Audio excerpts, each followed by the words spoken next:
Hey everyone, History Mystery Man here, coming to you today from the home front, my hometown, Toledo, Ohio. We also know that Toledo was the home port of the Edmund Fitzgerald, the ill-fated freighter that sank in Lake Superior on November 10th, 1975, all 29 hands lost, including the captain, Captain McSorley, who also lived here in Toledo. So I feel like I have a connection to the big ship. We know that the Mighty Fitz regularly unloaded iron ore here in Toledo from ports in Minnesota and Wisconsin, and of course weathered here in the winter months. So the Fitzgerald spent more time in Toledo than anywhere outside of being out on the lakes. Now, I am absolutely fascinated with Captain McSorley of the Fitzgerald. I have great respect for Captain Ernest McSorley, as I do all the captains and masters that move these great ships across the Great Lakes. And what's equally fascinating is how much we don't know about him. We know so little about Captain McSorley. You can Google him, but you're not going to find much there. So I've set out on a mission to learn as much as I can about Captain McSorley and his life, which, again, we know so little about. I do feel like I have some parallels with the great captain. He, of course, lived in Toledo. I'm from Toledo and still live here. He was, when he became a master, the youngest captain master on the Great Lakes. There may be a younger one now, I don't know, but when he got his master's license, he was the youngest at the time. I was, as best as I understand, the youngest tug captain in the history of the Great Lakes. I got my license when I was 21 years and 4 days old. So yeah, and if there's been a younger one since, feel free to bring it to my attention, but I don't think so. And the third thing is, Captain McSorley grew up in Ogdensburg, New York, which is a port town on the St. Lawrence Seaway. With the St. Lawrence eventually will dump you out into the North Atlantic, and that's where he grew up, in Ogdensburg. And I spent 4 months in Ogdensburg in the wintertime dredging on the St. Lawrence Seaway. That's a fascinating story in itself. I'll share that with you sometime. But I worked on a tug and barge unit in the St. Lawrence, dredging the St. Lawrence Seaway. I didn't know at the time that Captain McSorley lived there, but that was in fact the case. So what do we know about Captain Ernest M. McSorley? Well, we know he was born a Canadian in Spencerville, Ontario on September 29th, 1912. 1912, by the way, is the year the Titanic sank, for whatever that's worth. But he didn't live there long. He was born to parents, his dad, Michael McSorley, who lived to the ripe old age of 94. He died in 1971. And his mom, Catherine Black McSorley, she unfortunately did not live long. She died when she was just 32. So, and McSorley did have an older brother, John McSorley, who was 7 years older than Captain McSorley. Mrs. McSorley died in 1917. So, being that the captain was born in 1912, he was only 5 years old when he lost his mother, which is a very difficult age to lose a parent, as you understand. In 1924, when Captain McSorley was just 11 years old, the family, for whatever reason, I couldn't find out, but they moved across the St. Lawrence Seaway, not far away, to the port town I spoke of earlier, Ogdensburg, New York. He was just 11, and that's where Captain McSorley grew up, there in Ogdensburg. And it's no special wonder that he became a ship's captain. I mean, living on the St. Lawrence Seaway like he did, what had to have been amazing, the gateway to the sea. I mean, it all makes perfect sense to me. By the way, when I lived in Ogdensburg, I lived above this little tavern for $25 a week. It was called Nigg's Tavern. I lived upstairs with a bunch of crazy people. That's a story I want to share sometime. I don't have time right now. But and I just found out that the tavern is still there, and it's still called Nigg's Tavern. So I thought that was interesting. So here we go. Captain McSorley started sailing initially when he was just 18 on ocean vessels, and eventually made his way to the Great Lakes, where his career really took off. He started on the lakes as a wheelsman, and eventually became a third mate and advanced to a first mate before he became the youngest master captain in Great Lakes history. So again, what I've done is set out to find out as much as I can about Captain McSorley. I spent a lot of time in libraries here and trying to figure out everything I can about this man because, again, we know so little about him. Special thanks to my good friend Jim Michaels, who's been helping me on research for many, many years. Thank you so much. So in this video that you're about to see, you're going to see three things that I can count at least three that no one has ever seen. Publicly, by the way. I'm going to take you inside the last residence of Captain Ernest McSorley here in Toledo. We're going to go inside and look at it. I'm going to show you where he lived throughout his career in Toledo. He lived here for many, many, many years. And we're also going to hear from Captain Mike Capser. He was at one time Captain Master on the Columbia Star and several other Great Lakes freighter.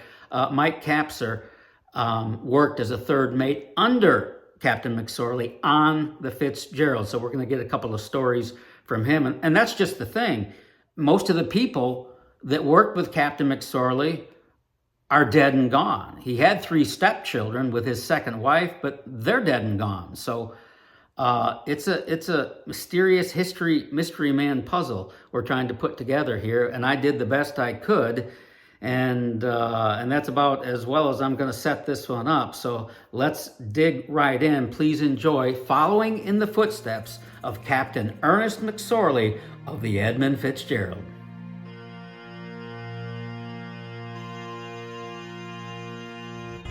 So if we look at Captain McSorley's draft card, it offers up some interesting clues. 2 addresses there, both of which are scratched out with a line through them.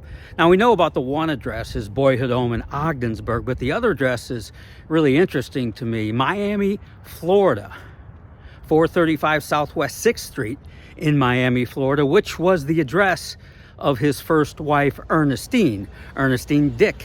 Dick was her maiden name, Ernestine Dick McSorley. That was her address, and we know that Captain McSorley lived with her there, at least for a time, because he listed it as his address at one time. Now, they were married on January 18th, 1943, and by then they had moved to Toledo, Ohio. If you go to the city directories, their first address in Toledo, Ohio, the home of Captain Ernest McSorley and Ernestine McSorley, was here. That was their first home.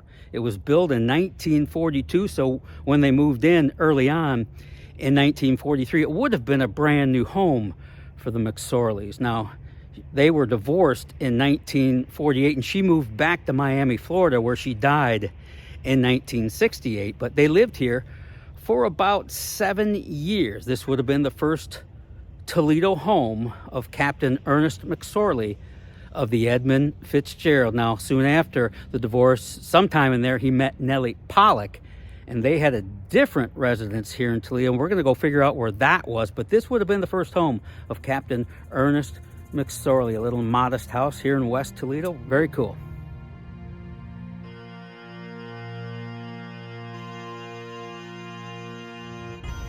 On March 19th, 1949, Captain McSorley married Nellie Pollock. She was from the Chicago area.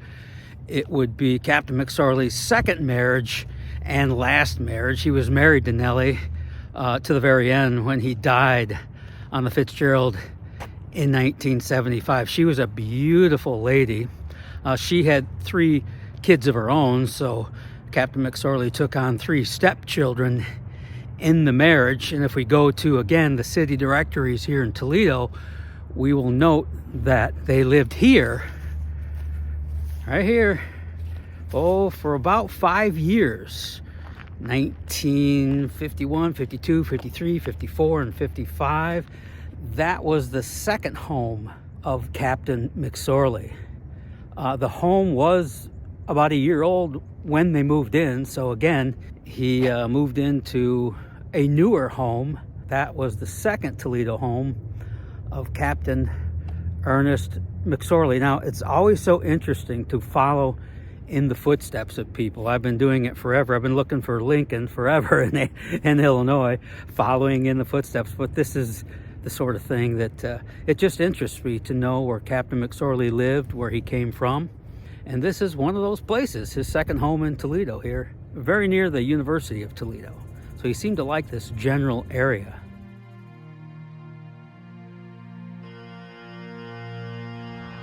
In early 1956, the McSorleys moved yet again and again to another brand new home, this one on the edge of Ottawa Hills here in Toledo. The home was built in 1955. They moved in early on in 1956, so in the off season, probably so Captain McSorley could help with the move. But the captain and Nellie lived here in this beautiful brick ranch behind me. It's got a beautiful big backyard. This is where they lived.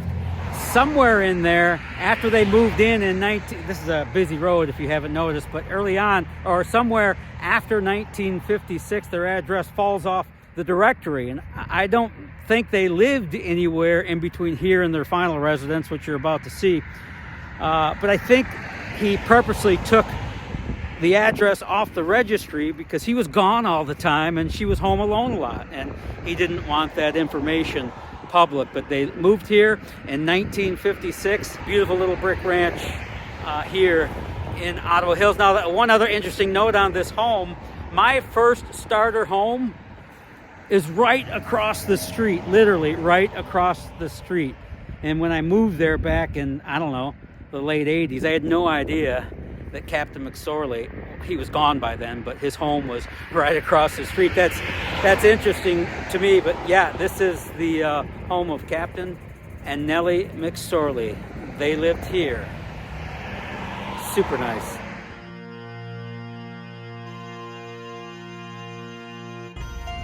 In the early 1970s, Captain McSorley and his wife Nellie moved to this location. This would be the final residence of Captain McSorley. This is where they lived in Ottawa Hills. It's a fourplex. They lived in apartment number 1 over here. They were downsizing. She was in ill health and he was doing his best to take care of her while he was captain on the Edmund Fitzgerald. He became the captain on the Fitzgerald in 1972. But this is where he lived, and you're going to get to go inside. Compliments of the History Mystery Man. Enjoy.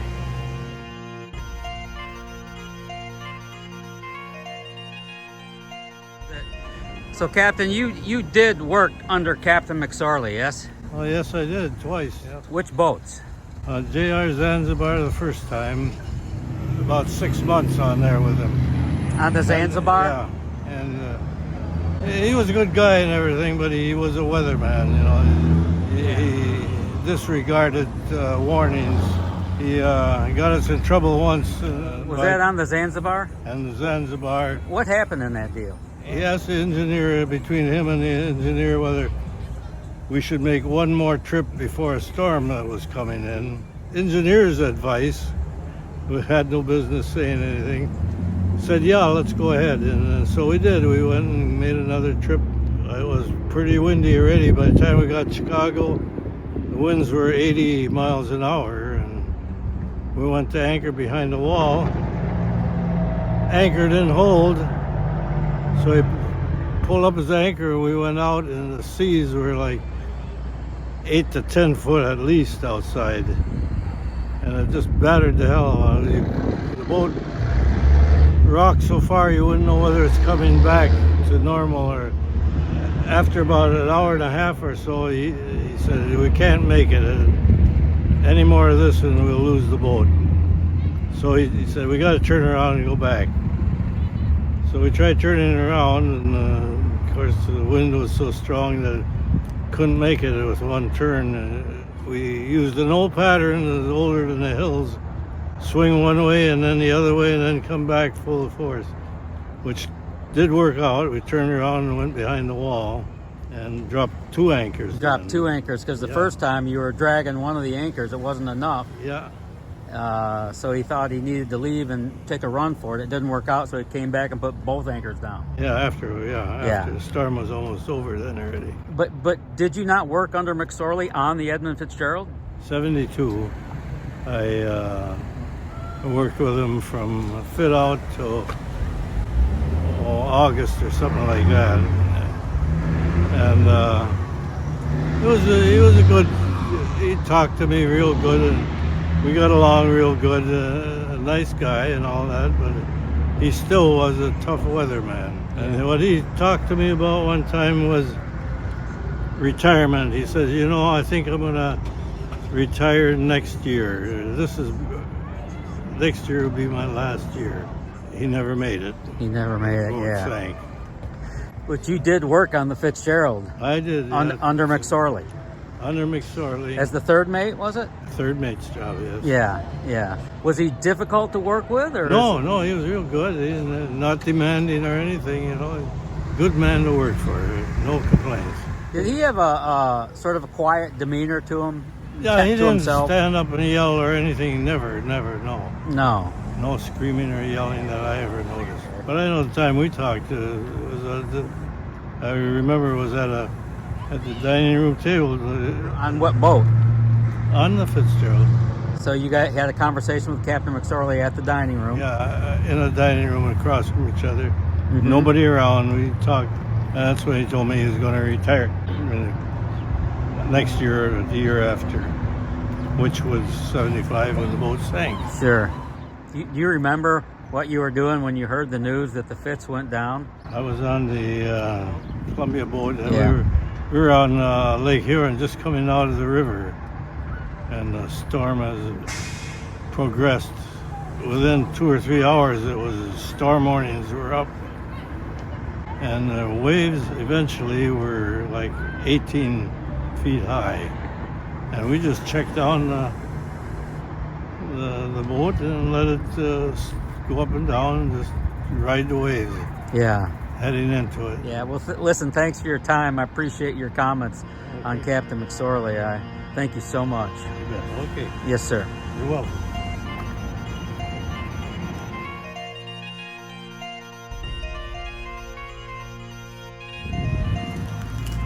The home of Captain McSorley, the last residence he had. He lived here in that unit right there when the ship went down. Okay. Oh, you're there. Okay. Yeah. I can't tell you what a big deal this is for me. I worked on the Great Lakes for years, and the story of the Edmund Fitzgerald is something I've followed forever. The landlady and landlord had mentioned it, and I jokingly said, "Oh, I think he's still here." Oh, really? What do you mean? What do you mean by that, though? I mean, have you heard anything or seen anything or anything Well, like when that? I moved in, there were just little things that happened. The first thing was the door handles on the linen closet door, because I stay in this room over here, would shake Really? when I would. That would make me shake. Oh, my Lord. I ended up putting up a crucifix over in the Wow. hallway. That's interesting. I'm sure it's nothing. I mean, I laugh. And there were other things, but I don't remember because I kind of don't take it serious. But yeah, it was very interesting to hear the story. This is just amazing Well, to me. you do whatever you want to do. I don't care. And you can look through the whole Oh, thing it's if just, you want. it's so cool. I mean, the feel I have here. Really? Oh. So there's the kitchen of Captain McSorley. I know all these appliances weren't here and it was all different then, but I bet that stove might have been here. I don't know how far back that. stove is so old and so decrepit. I bet Captain McSorley cooked right here on this stove. I bet you cooked in that pan right there. Oh, that's I funny. just got back from shopping, so I did Oh, that. I mean, the feel I have in here is remarkable. Well, Can I peek in there? I don't want to. you're I'm not. absolutely welcome to peek anywhere. I don't care. Is there more closet space in this one? Okay. Yeah. If there is, then it's probably this is probably the master. And I bet he probably didn't have, he might have had a TV. No, I'm sure he 75, early 70, I doubt it. No, Wow. I doubt it. Oh, you said you put that up when you heard some noises? Oh, Or yes, it was this. It was that. That would. You actually heard that rattle? Well, I mean, it was just going like that. Could you see it shaking or did you I just could hear see it? it, and I would kept blinking and blinking. Yeah. That's really interesting. But, and I wish I could remember the other things. My kids might, because we were laughing. Huh. Oh, man. But you don't get spooked out at night or anything. Wow. Oh, no. The bathroom, for Captain and Nellie.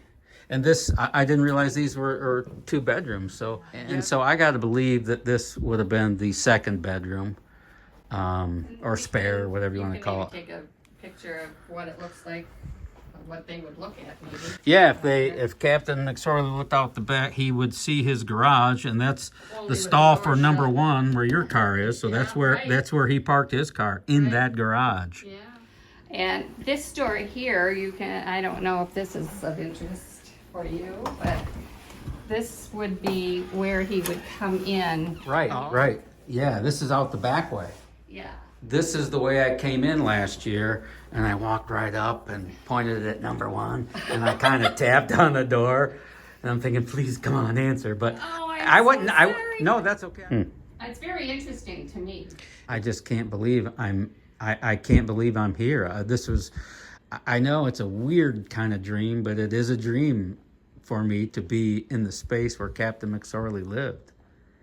And Well, like I said, if he's here, if he visits, he's been good to you. yes, well, honestly. I mean, just a little Yes. rattle the doorknob Yes, every now and then. yeah. Big deal. It could get worse, right? Well, I'm sure it was just moving in and things were just off kilter and falling and stuff, but it, Huh? you know. Who knows? I can't say I've ever don't seen know. a ghost, but I never discount it.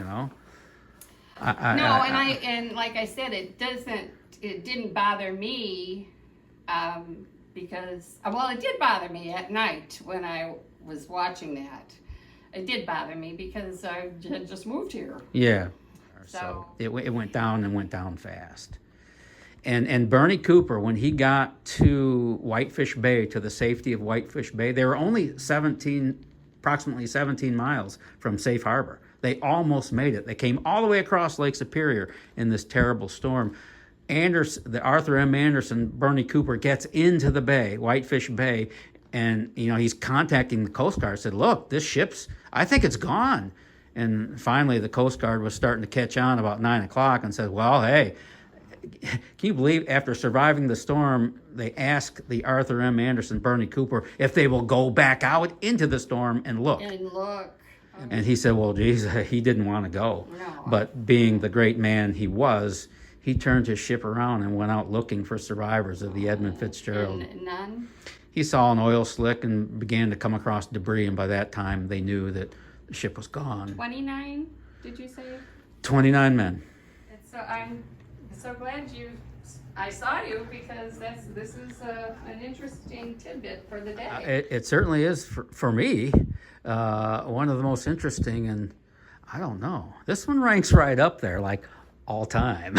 Isn't that I admire the fact that you pursue something like this. Oh, yeah. I've made 12 videos now about the Edmund Fitzgerald for my YouTube channel.